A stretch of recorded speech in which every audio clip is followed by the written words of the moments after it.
আলহামদুলিল্লাহ, সমস্ত প্রশংসা আমার আল্লাহর জন্য, যে আল্লাহ তাআলা আমাদেরকে এতগুলো ছাত্রের মধ্যে এখানে আমাদের ওই কোর্সে প্রায় 100-র উপরে হজরতগণ ছিল। সেখান থেকে অত্যন্ত বাছাই করে ছাঁটাই করে আল্লাহ পাক তার কিছু মনোনীত বান্দাদেরকে এই একটা স্পেশাল পেইড তদবির শিক্ষা কোর্সে কোরআন সুন্নাহ ভিত্তিক এই কোর্সে হাজির করেছেন, এই ক্লাসে হাজির করেছেন। শুধু তাই নয়, আল্লাহ পাক আমাদেরকে আশরাফুল মাখলুকাত হিসেবে সৃষ্টি করেছেন, উম্মতি মুহাম্মদ হিসেবে সৃষ্টি করেছেন। সেই রব্বুল আলামিনের শাহী দরবারে আমরা অন্তরের অন্তঃস্থল থেকে শুকরিয়া আদায় করি। সকলেই বলে আলহামদুলিল্লাহ। শতকোটি দরুদ ও সালাম মানবতার মুক্তির দূত, যাকে সৃষ্টি না করলে আল্লাহ পাক তামাম জাহানের কোনো কিছু সৃষ্টি করতেন না, যার কথা না বললে দিলের মধ্যে কষ্ট লাগে, সেই নবী আকে নামদার তাজদার মদিনা, সর্বশ্রেষ্ঠ নবী, নবীদের সর্দার জনাবে মুহাম্মদ রাসূলুল্লাহ, সকলে বলি সাল্লাল্লাহু আলাইহি ওয়াসাল্লাম। সম্মানিত হযরতগণ, আপনারা আশা করি আল্লাহ পাকের অশেষ মেহেরবানিতে ভালো আছেন। আমিও আপনাদের দোয়ায় আল্লাহ পাকের অশেষ মেহেরবানিতে ভালো আছি, সুস্থ আছি, আলহামদুলিল্লাহ। তো সম্মানিত হযরতগণ, এখানে বেশিরভাগই আমরা জানাশোনা, আমরা কোর্স করেছি, জেনে ইত্যাদি ইত্যাদি শিখেছি, আমাদের একটু হলেও আমাদের এক্সপিরিয়েন্স আছে। তো সম্মানিত হযরতগণ, শোনেন, আপনাদের কোনো প্রশ্ন থাকলে লিখে রাখবেন, কেউ মনে কষ্ট নেবেন না, আমি কিন্তু হার্ড থাকবে এখন। আপনারা কোনো প্রশ্ন থাকলে লিখে রাখবেন, ক্লাস শেষে আমাকে প্রশ্ন করবেন, যাতে ক্লাস শেষে যদি সময় না দেই তাহলে আমাকে পার্সোনালি আমাকে মেসেজ করবেন, কোনো সমস্যা না, আমি উত্তর দিয়ে দেবো, এদিক দিয়ে কোনো টেনশন নাই। আচ্ছা, তো সম্মানিত হযরতগণ, আজকে তো আমাদের প্রথম ক্লাস। আমরা কি করতে আসছি? আমরা এখানে তদবির শিখতে আসছি। তো তদবির জগৎ, এটা কি তদবির জগৎ? আসলে আমরা এই জগৎটাকে কি করে ফেলেছি?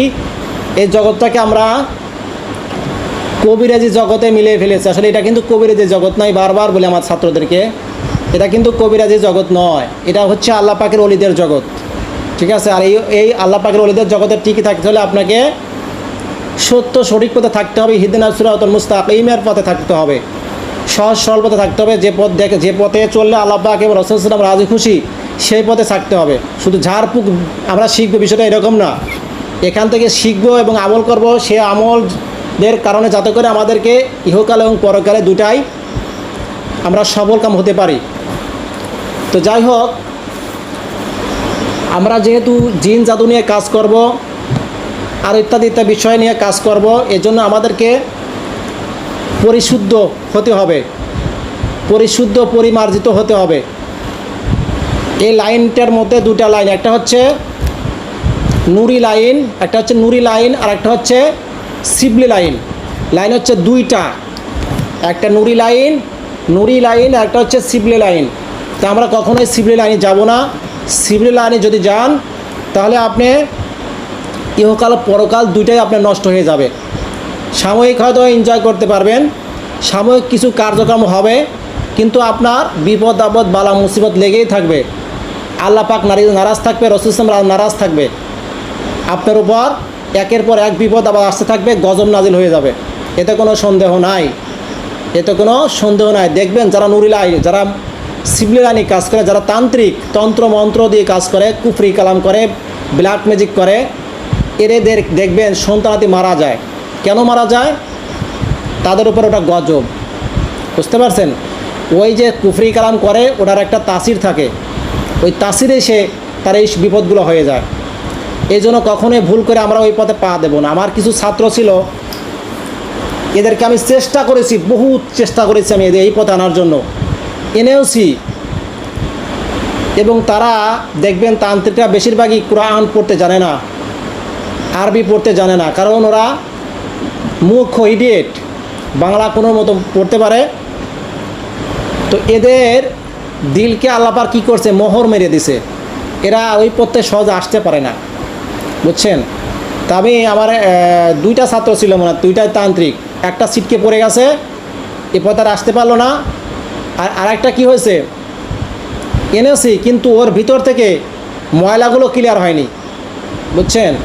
আমি নিজে ওকে শিখাইছি, মুখস্থ করাইছি, কিন্তু ময়লাগুলো পরিষ্কার না হওয়ার কারণে সে পরিপূর্ণভাবে এই লাইনে থাকতে পারতেছে না।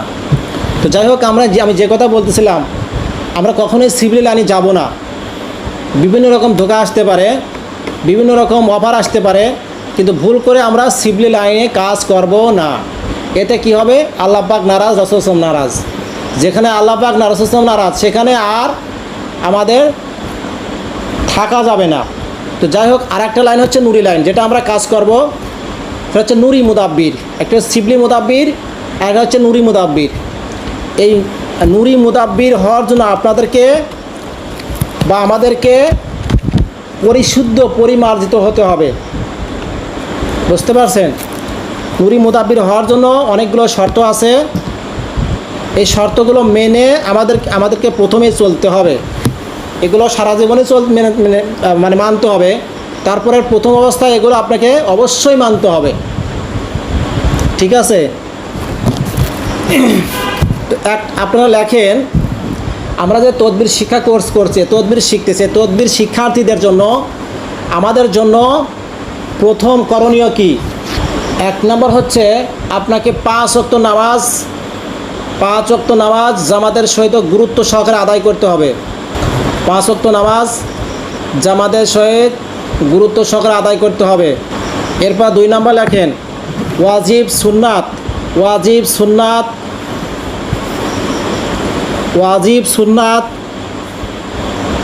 এবং যে আপনার এই যে ইয়ার নামাজ, আওয়াবিনের নামাজ, ইশরাকের নামাজ ছাড়া যাবে না। ইশরাকের নামাজ কখন জানেন? ফজরের নামাজের পরপরই, অর্থাৎ সূর্যটার পরপরই শুরু হয়ে যায়। আওয়াবিন নামাজ, ইশরাকের নামাজ, ওয়াজিব সুন্নাত এগুলো কখনোই ছাড়া যাবে না। আচ্ছা, এরপরে জেদ ঈর্ষা অহংকার পরিত্যাগ করতে হবে। জেদ ঈর্ষা অহংকার পরিত্যাগ করতে হবে।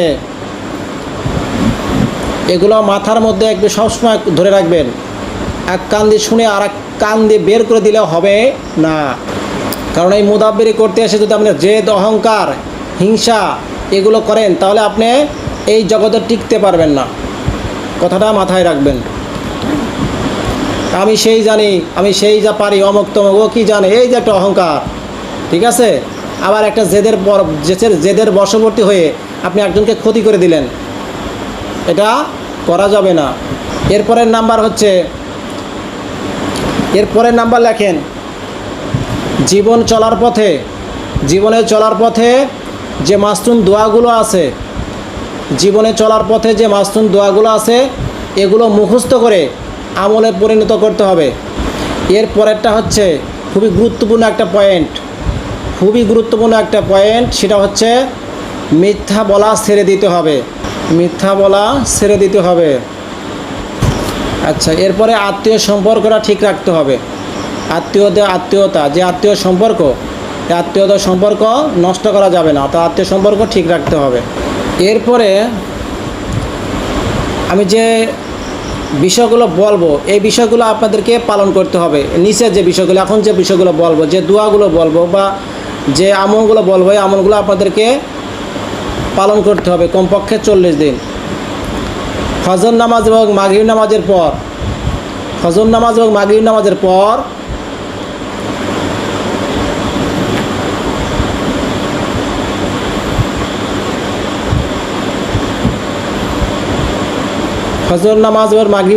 পর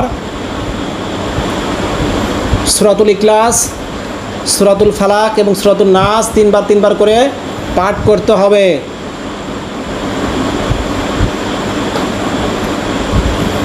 ফজর এবং মাগরিব নামাজের পর সূরাতুল ইখলাস, সূরাতুল ফালাক এবং সূরাতুন নাস অবশ্যই পাঠ করতে হবে। এরপরের পয়েন্ট হচ্ছে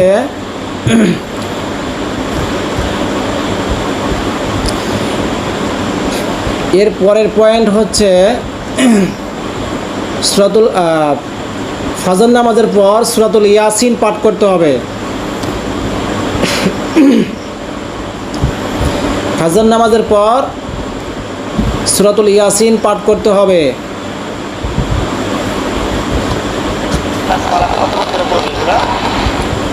ফজর নামাজের পর সূরাতুল ইয়াসিন একবার পাঠ করতে হবে। ফজর নামাজের পর সূরাতুল ইয়াসিন একবার পাঠ করবেন। মাগরিব নামাজের পর সূরাতুল ওয়াকিয়া একবার পাঠ করবেন এবং ঈশান নামাজের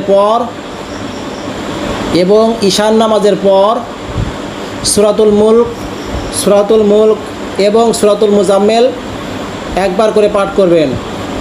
আচ্ছা, সবারই আশা করি লেখা হয়েছে। আর যদি লেখা নাও হয়ে থাকে সমস্যা নাই, অডিও আছে, অডিও করা হচ্ছে, অডিও দিয়ে দেওয়া হবে। বুঝতে পারছেন? কোনো সমস্যা নাই ইনশাআল্লাহ।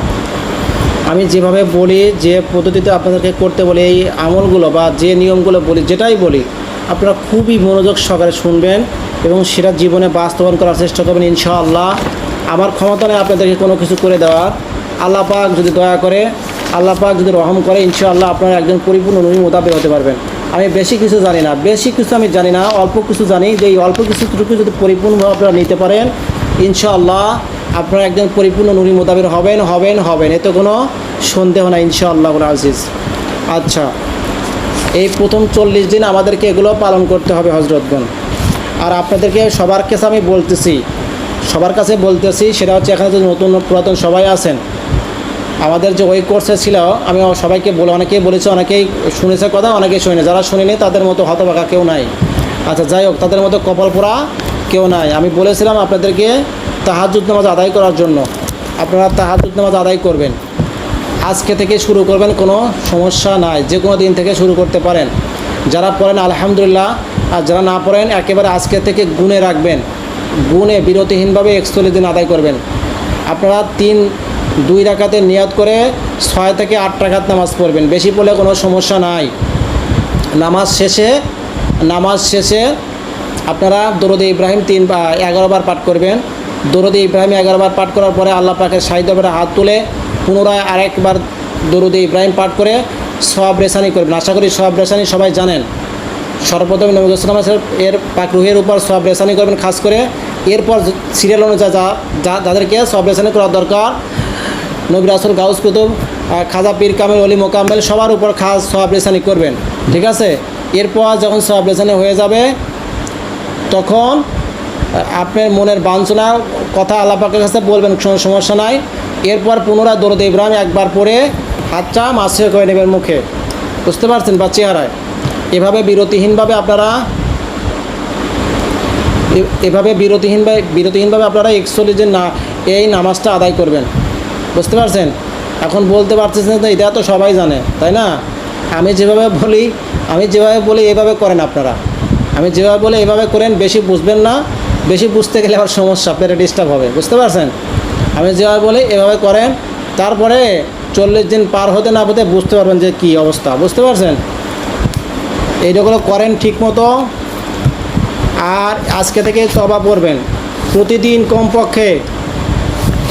আমি কিন্তু আগে বলে দিচ্ছি যে ফজরে মাগরিবে, পুরাতন নতুন সবার জন্য বলছি, প্রতিদিন কমপক্ষে ফজরে 100 বার, মাগরিবে 100 বার ইস্তেগফার পাঠ করবেন।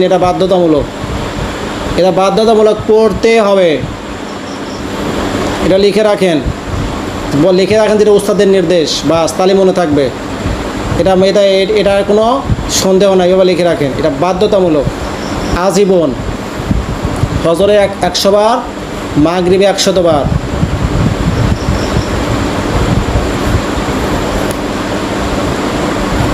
আস্তাগফিরুল্লাহ রব্বি মিন কুল্লি যামবি ওয়া আতুবু ইলাইহি, এটা 100 বার পড়বেন। লেখেন।